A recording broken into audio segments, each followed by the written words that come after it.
Hello बच्चों, let's see this question. पूछ रहा है कि इनमें से कौन से features silver fish, scorpion, dragon fly, prawn में कॉमन है।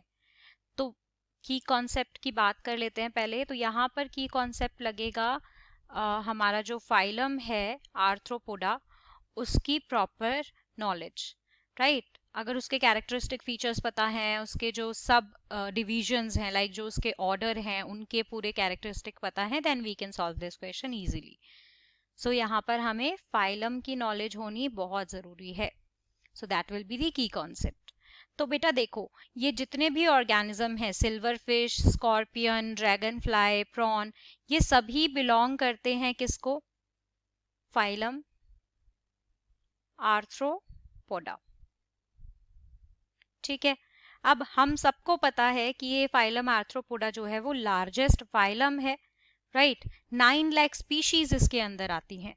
तो अब देखते हैं फटाफट से क्या क्या कैरेक्टरिस्टिक्स होते हैं इसके अंदर। तो बेटा इनकी बॉडी ट्रिप्लोब्लास्टिक होती है, सेगमेंटेड होती है, और जो सिमिट्री है वो बाइलेटरल सिमिट्री है।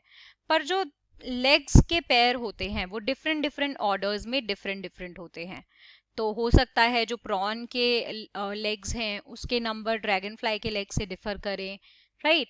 सो ये हमारे इसके अंदर नहीं आ सकते। अब चलते हैं chitinous cuticle and 2 pair of antenna. कई ऐसे भी हैं जिनके पास जो क्यूटिकल हैं वो काइटिन से नहीं बने हैं, राइट। और कई ऐसे हैं जिनके पास एंटीना ही नहीं है, राइट। सो इस तरह से ये भी हमारा ऐसा नहीं है कैरेक्टर जो इन सभी में कॉमन होगा।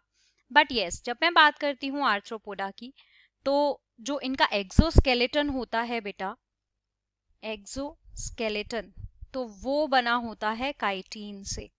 तो काइटिन से बना है तो क्या कहेंगे उसको? काइटिनियस एक्सोस्केलेटन, यही कहेंगे।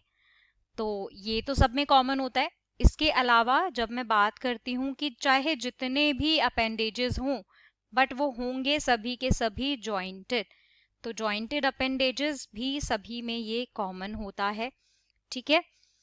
तो अब इसके अलावा और क्या चीजें हैं कि जो फेलोथोरेक्स है, ये हमारा आर्थ्रोपोडा के जो फर्दर डिविजन्स होती हैं, जो क्लासिफिकेशन की गई है, राइट। तो क्रस्टेशी के अंदर पाया जाता है सेफेलोथोरेक्स, ठीक है। लेकिन देखा जाए तो ये हमारा माइडियापोडा के अंदर नहीं पाया जाता। So it is again not be considered for all these organisms. So according to this, the third option will be the final answer. I hope you understood it well.